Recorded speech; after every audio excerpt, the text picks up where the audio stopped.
Halo, ketemu lagi bersama akun YouTube Hadi Syantar. Horor seluruh dunia, horor seluruh dunia. Salam rahayu buat kita semuanya dan salam Nusantara, salam sejahtera, namo buddhaya, salam kebajikan. Semoga semua makhluk berbahagia dan sejahtera.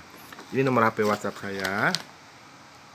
0878 7340 6915. Saya ulang ya. Nomor HP WhatsApp saya 0878 7340 6915. Facebooknya Wang Sugito, Instagramnya mekar_perangko_kuno. Oh iya, ini promosi Facebook saya Wang Sugito. Baru-baru ini saya meramal, sebenarnya itu ramalan beberapa bulan yang lalu ya, tentang akan diciduk bandar narkoba sebanyak 100 kg. Akhirnya kebongkar juga ya bandar narkoba yang dari Aceh dan dari Tangerang, yang mereka beroperasi di Aceh dan beroperasi di Tangerang. Saya indigo loh. Jejak digital nggak bisa main-main. Itu ada jejak digital saya. Bukan semua ya, 70% ramalan saya terbukti. Kalau 30% tuh ramalan saya nggak terbukti, tuh yang berbenturan dengan New World Power, New Order, ya kan, organisasi bayangan. Itu susah kalau menembus organisasi tanpa bayangan itu. Bentar, sorry, cabai. Oke, hari ini judul videonya adalah, oh ini nomor HP WhatsApp saya. Bentar ya, siapa tuh ada yang mau hubung saya. 0878 7340 6915. Judul video saat ini adalah ide terbuka buat Presiden Indonesia selanjutnya. Baru-baru ini saya itu gabut dalam arti saya buka-buka internet masalah negara India ya. Jujur, saya punya satu rencana hebat ya. Kalau suatu saat nanti, kalau misalkan kata Tuhan izinkan saya jadi konglomerat kaya raya gitu, ya yang namanya mimpi kan boleh kan. Yang namanya mimpi kan boleh, ya kan. Sebelum itu dilarang ya bermimpi lah. Saya punya satu impian, jika saya suatu saat nanti saya kaya raya, saya ingin, selain saya berbisnis di Indonesia, saya ingin berbisnis di negara India. Kenapa India? India itu negara yang jumlah penduduknya kan udah nomor satu loh. Dia jumlah penduduknya udah 1,2 miliar ya, atau disederhanakan itu 1.200 juta jiwa. Wow, nomor satu di dunia, nomor duanya Cina. Sedangkan negara Indonesia jumlah penduduknya 280 juta jiwa.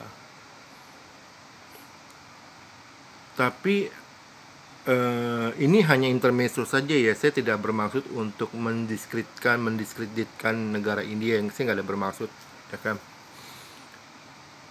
Lapangan pekerjaan di negara India itu mulai agak sulit ya. Bahkan lulusan mahasiswa yang lulusannya S2, S3 pun saking sulitnya lapangan pekerjaannya, mereka itu menerima pekerjaan, maaf saya bukan menjelekan pekerjaan OB, cleaning service, enggak, saya nggak ada maksud itu ya. Mereka menerima pekerjaan cleaning service, OB, bersih-bersih, sapu-sapu, karena begitu sulitnya lapangan pekerjaan di negara India. Ya sebenarnya sih apa ya, dengan jumlah penduduk yang begitu banyak banget, 1,2 miliar jiwa atau 1.200 juta jiwa. Wow, itu memang itu tantangan terbuat buat Perdana Menteri negara India ya. Kan India kan pakai sistem parlementer, jadi yang pegang kuasa itu Perdana Menteri. Kalau presidennya cuma simbol doang di negara India ya. Lalu bagaimana dengan Indonesia? Kalau saat ini sih ya, ini asumsi saya ya, lapangan pekerjaan Indonesia memang yang lulusan S1, S2 tuh masih dapat posisi yang bagus ya, minimal ADM ya, masih dapat minimal ADM di kantor-kantor, walaupun kantor-kantornya itu sekelas ruko sekali lagi, tapi masih dapat posisi yang lumayan di ADM, di administrasi, bagian pembukuan, pokoknya bagian administrasi lah. Tapi jangan salah loh, Indonesia itu mesti hati-hati. Karena kenapa? Saya ini pedagang mainan sama pedagang aksesoris ya, yang imitasi ya, kalung, cincin, gelang. Kalau di mall yang sempat saya dagang itu, Mall Season City sih memang tertolong dengan belakangnya itu padat penduduk Tambora. Ya jujur memang Mall Season City itu tertolong dengan belakangnya itu banyak penduduknya. Tapi kalau kita lihat mall-mall yang lain, plaza-plaza yang lain, square-square yang lain, Orion-Orion yang lain, ITC-ITC yang lain, ada beberapa yang memang mulai agak sepi. Season City juga kadang-kadang sepi, kadang-kadang ya kan. Kok bisa begitu? Nah,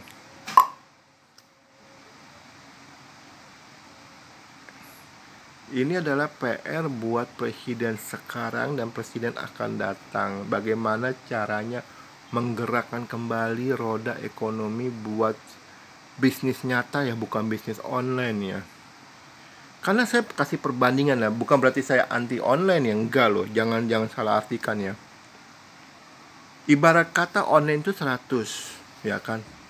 Sedangkan yang bisnisnya non-online, pedagang-pedagang nyata, pedagang-pedagang yang ada di mall, ITC, pasar, square, Orion, plaza, itu ada 10 juta. Ini perbandingan antara 100 dan 10 juta. Masih banyaknya pedagang-pedagang non-online. Pemerintah Indonesia tidak bisa cuci tangan. Oh, ini pasar bebas, nggak bisa begitu. Maaf, saya bukan oposisi ya, saya buat presiden yang akan datang. Kalau yang sekarang ini sih kayaknya sih waktunya nggak cukup ya. Iya, waktunya nggak cukup kalau untuk presiden saat ini ya. Lalu bagaimana caranya agar negara Indonesia itu tidak seperti negara India ketika lapangan pekerjaan itu sulit? Ya kan, kalau sekarang sih memang lapangan pekerjaan Indonesia belum sulit. Lulusan-lulusan kayak S1, S2 itu masih dapat posisi yang cukup lumayan bagus buat ADM.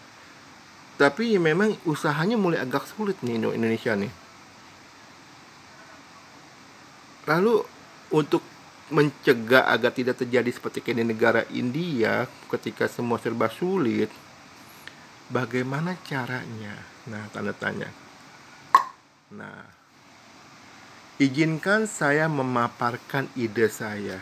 Izinkan saya memaparkan saran saya. Buat saya diterima syukur, puji Tuhan. Nggak diterima juga syukur, puji Tuhan. Paling tidak suatu saat saya meninggal dunia, ketika Tuhan bertanya pada saya, anak manusia, saya kasih kamu kemampuan indigo, bisa melihat masa depan, punya banyak ide-ide, apa yang kamu lakukan buat bangsa dan negaramu Indonesia tercinta. Saya akan bilang, Tuhan, saya sudah sering kasih saya ide-ide saya melalui akun YouTube Hadi Siantar, Facebook Wang Sugito, Instagram Mekar_Prangko_Kuno. Jadi saya tidak bersalah Tuhan. Apa yang kau kasih ke saya olah lagi, saya kembalikan ke bangsa dan negara Republik Indonesia. Dan mereka memang tidak menerima saya Tuhan. Jadi bukan salah saya. Kecuali Tuhan kasih saya kemampuan hebat, saya diam-diam baik. Oh, ngapain lah, mendingan tidur enak. Saya nggak begitu. Saya sampaikan lagi melalui media sosial. Ya syukur-syukur diterima, syukur-syukur. Kalau nggak diterima juga nggak apa-apa. Yang penting saya tidak ada tanggung jawab moral lagi terhadap bangsa dan negara Indonesia yang saya sayangi. Saya sudah kasih tahu lah. Jadi sarannya bagaimana? Suka atau tidak suka, mau atau tidak mau, apapun rumus ekonomi yang akan diterapkan oleh presiden yang akan datang setelah Pak Presiden Joko Widodo, presiden setelah Pak Joko Widodo ya, menciptakan lapangan pekerjaan adalah PR utama satu. PR keduanya bagaimana menata pedagang online dua. Ini PR terbesar negara Republik Indonesia buat presiden Indonesia yang selanjutnya. PR pertama, bagaimana menciptakan lapangan pekerjaan, itu PR pertama. PR kedua, bagaimana menata pedagang online agar pedagang online yang masih kecil ini tapi dampaknya menghajar pedagang non online, ya kan? Nah, bagaimana cara menatanya, meregulasinya? Nah, itu caranya. Untuk poin pertama gini loh, Tuhan memberi saya kesempatan, kemampuan untuk menterawang letak posisi sumber minyak bumi. Oleh kebaikan Tuhan yang maha baik, saya diberi kemampuan untuk saat ini ya, mendeteksi, mampu menterawang sekitar 500.000 titik letak posisi sumber minyak bumi yang belum digarap. Yang belum digarap ya. Sedangkan Indonesia hanya baru punya kilang minyak bumi itu sekitar 10 kilang minyak, bilanglah 20 lah. Walaupun sebenarnya 10 ya, bilanglah 20 lah. Masa 10, kasihan Indonesia. Bilanglah 20, baru 20, sedikit. Dengan luas Indonesia 2 juta kilometer persegi daratannya dan luas lautnya 3 juta meter persegi, total ada 5 juta meter persegi. Idealnya Indonesia itu harus punya 50.000 titik kilang minyak bumi yang ready beroperasi minimal ya. Dengan misal kata Indonesia bisa berdiri 50.000 titik kilang minyak bumi yang beroperasi, Indonesia ada uang lebih untuk menciptakan lapangan pekerjaan. Nah itu, ayo pemerintah Indonesia pakai jasa saya. Tes saya nggak apa-apa, tes. Saya udah kasih tahu cara tesnya ya. Masa saya ulang lagi? Jadi tesnya gini loh, Anda undang, pemerintah undang, atau ada pemerintah negara Republik Indonesia atau swasta boleh kirim satu orang yang tidak terkenal. Jangan kirim orang yang terkenal ya. Kalau Anda kirim orang terkenal, Anda bisa ngeles. Wah, Bapak bisa lihat datanya di internet. Kupruk lah. Kirim satu orang yang tidak terkenal. Saya akan terawang 10 sumber penyakitnya. Saya tulis, saya masukkan ke amplop. Lalu orang itu general check up di rumah sakit terbesar di Indonesia. Rumah sakit di Indonesia aja, jangan di luar negeri. Kalau di luar negeri Anda buang-buang devisa. Karena devisa itu penting ya. Buang-buang uang mata asing ya. Jangan. Rumah sakit Indonesia juga udah bagus-bagus kok. Anda general check up di rumah sakit terbesar ya, jangan rumah sakit kecil ya. Kalau rumah sakit kecil ntar nggak ada alat-alatnya. Rumah sakit terbesar yang menurut Anda hebat, oke? General check up semuanya ya, cek sperma, cek darah, cek keringet, apa tuh yang kayak CT scan kayak gitu, yang kayak apa tuh kayak dimasukin ke sebuah tabung tuh, masuk ke dalam tuh kayak gitu ya, kayak gitulah. Tes jantung, tes urat, tes diabetes atau pokok semua dites. Namanya kan general check up, general semuanya. Setelah selesai dites, bawa ke dokter di rumah sakit itu. Tolong minta diterjemahin ke dalam bahasa Indonesia, karena saya tidak mengerti bahasa kedokteran. Dicatat ya, bukan katanya. Nah, di kertas dokternya tulis di kertas, lalu sebagai validasinya distempel, ya kan, biar sama-sama enak. Ketika sudah, ayo Anda bawa hasil general check up dan hasil diagnosa dokter, lalu dicatat, distempel, buktikan dengan hasil terawang saya.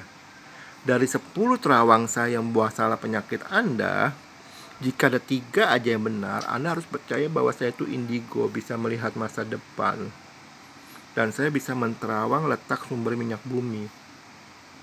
Mendeteksi sumber penyakit susah loh. Kalau orang bilang, Pak cuma 3, Jangan salah, zaman Uni Soviet ada satu wanita berhasil mendeteksi satu jenis penyakit itu dari 10 diagnosa loh. Dia direkrut, wanita ini direkrut oleh Dinas Rahasia Uni Soviet. Saya percaya kalau Uni Soviet saat ini masih ada, saya pun pasti akan direkrutnya. Saya percaya itu, karena tapi saya Uni Soviet sudah bubar ya. Ayo pemerintah Indonesia pakai jasa saya untuk saya deteksi sumber minyak bumi. Bayar ya, bukan, jangan gratis ya, nggak gratis ya. Bayar saat berhasil. Oke? Dengan Indonesia pakai jasa saya deteksi sumber minyak bumi, lalu pemerintah sudah saya deteksi, pemerintah cek pakai alat-alat canggih. Benar, pemerintah bayar ke saya. Lalu pemerintah bangun kilang minyak bumi, atau swasta Indonesia bangun kilang minyak bumi, kan ada untungnya dong. Hitung-hitungan saya, satu kilang minyak bumi itu untung bersihnya setelah biaya operasional, terpotong biaya pajak dan lain-lainnya ya kan.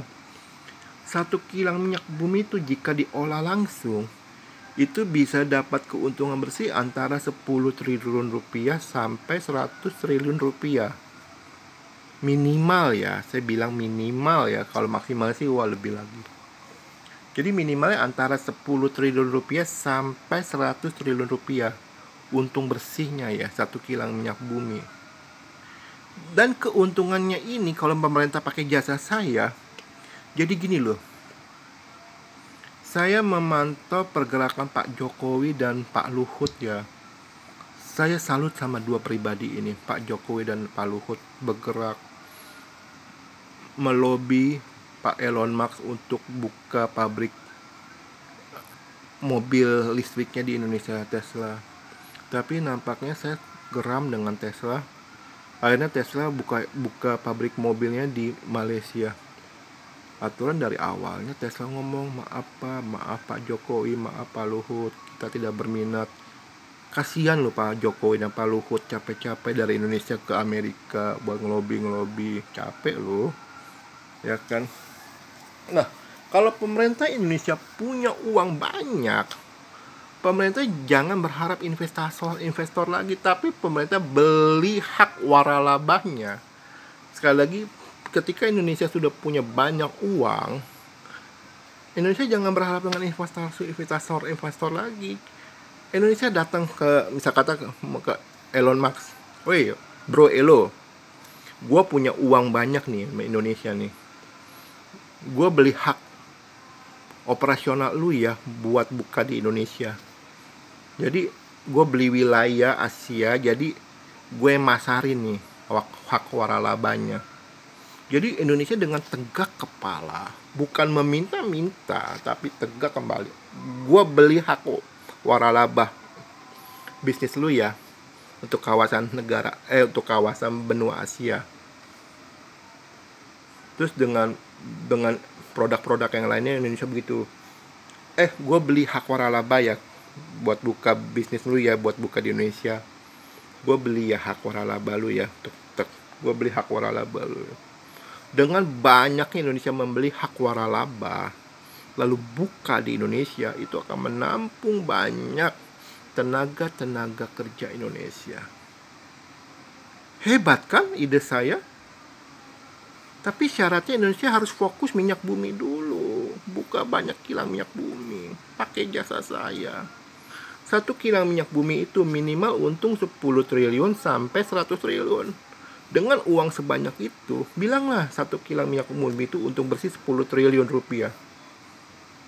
Kalau Indonesia bisa dengan memakai jasa saya terawang sumber minyak bumi, bilanglah 1000 kilang minyak bumi, 1000 kali, jangan 1000 ya. Bilanglah Indonesia dengan pakai jasa saya 100.000 kali 100, 1 miliar ya, 1 miliar dolar. Wow, keren loh. 1 miliar triliun rupiah. Wow, aja gila, banyak amat uangnya. Ya kan? Dengan Indonesia banyak uang dari bisnis minyak bumi, Indonesia bukan meminta-minta lagi orang, lu buka cabang lu, enggak. Indonesia datang, presiden selanjutnya datang bilang ke Elon Musk, bro gue beli hak waralaba lu, ya kan.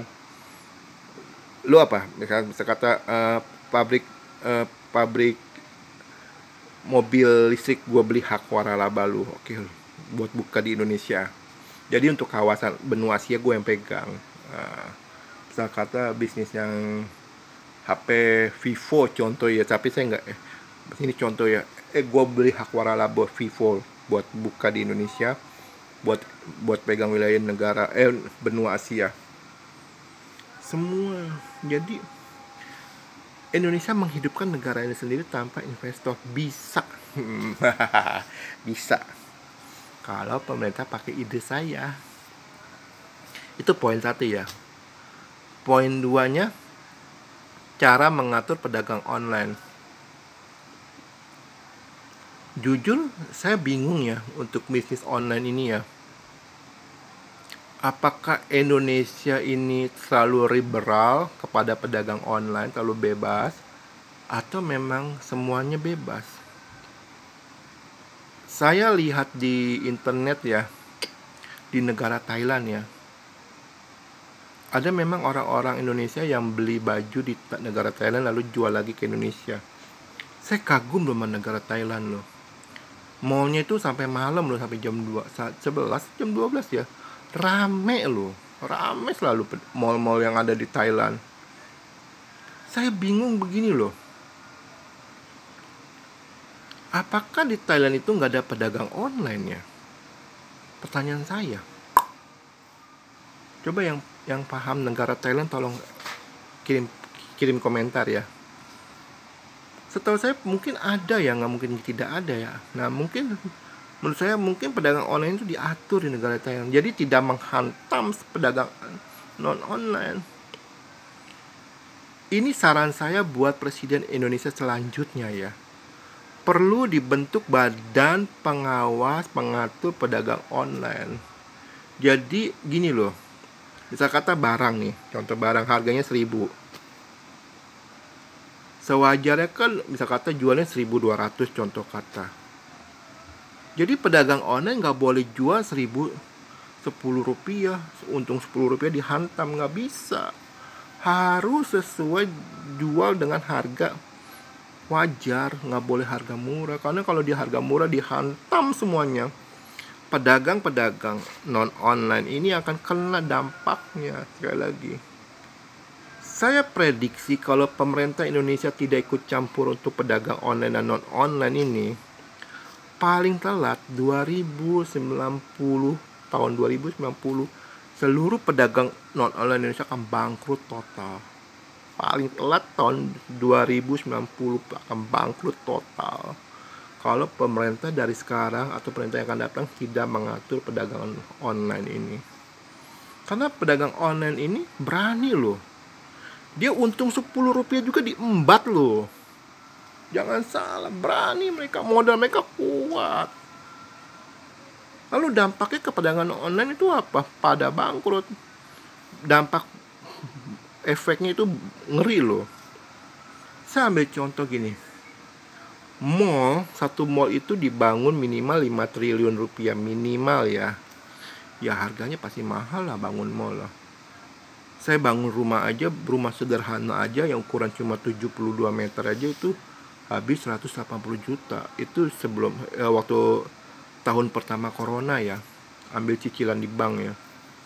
Itu bangun rumah kecil 72 meter. Apalagi bangun mall yang ribuan meter. Ya pastilah minimal 5 triliun. Kalau pedagang-pedagang non-online ini pada bangkrut, lalu mereka nggak dagang di mall, nggak dagang di plaza, nggak dagang di square, nggak dagang di ITC, nggak dagang di Orion, nggak dagang di pasar. Dampaknya apa? Gedung-gedung kayak plaza, mall, Orion, ITC, square, pasar, mall itu kosong, sia-sia. Itu udah investasi bahasa satu gedung aja, misal kata investasi 5 triliun dikali berapa ratus ribu gedung, sia-sia. Ayo pemerintah selanjutnya buka mata, ayo mulai ditata lagi. Jangan cuci tangan dengan dalil pasar bebas, jangan cuci tangan dengan dalil liberalisasi ekonomi, jangan cuci tangan seperti itu. Kita ini pedagang non online ini mulai kerasa sepi. Kalau Anda nggak percaya, yuk Anda datang ke Mall Seton City sebulan lah, tongkrongin toko saya. Ayo, saya tantang loh. Tapi Anda bawa makan sendiri ya, bawa makan dan minum sendiri ya. Berani nggak? Anda cek lapangan langsung, bukan katanya, jangan katanya. Cek langsung di lapangan, berani nggak? Temenin saya dagang. Anda lihat sendiri omongan saya bener, bukti nggak? Terbukti. Pembeli itu sekarang tuh udah nyaman dengan online. Kenapa? Online tuh murah. Online tuh 10 rupiah pun diembat loh untungnya loh. Kenanya apa? Pedagang non online kena hantam. Hitung-hitungan saya, kalau pemerintah nggak ikut campur tangan, paling telat 2090 atau 2120 seluruh pedagang non online akan bangkrut total. Paling telat. Saya nggak nakut-nakutin. Ide saya itu dua poin itu. Semoga didengar, semoga diadopsi oleh Presiden Indonesia selanjutnya. Ayo, hubungi saya. 087873406915. Saya ulang ya. 087873406915. Oke. Saya mau klarifikasi dulu ya. Saya tidak benci pedagang online. Sekali lagi, saya tidak benci pedagang online. Karena waktu wabah corona, waktu mall tutup itu, saya dan istri juga dagang online, dagang vitamin. Tapi saya nggak segila pedagang online lain yang untung 10 perak diembat juga enggak. Misalnya kata saya beli vitaminnya harganya 30.000, ya kan? Ya saya jual 35.000, 5.000-nya saya ambil. Bukan yang 10 rupiah juga saya embat, enggak seperti itu. Sekali lagi saya tidak benci pedagang online ya, oke?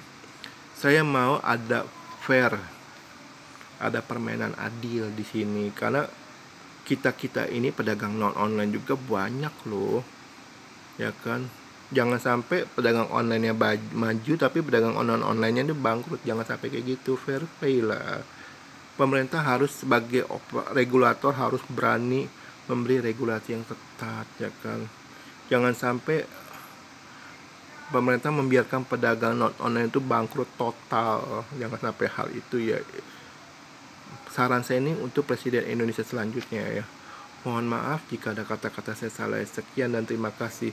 Horor seluruh dunia, horor seluruh dunia, horor seluruh dunia. Salam rahayu buat kita semuanya. Terima kasih.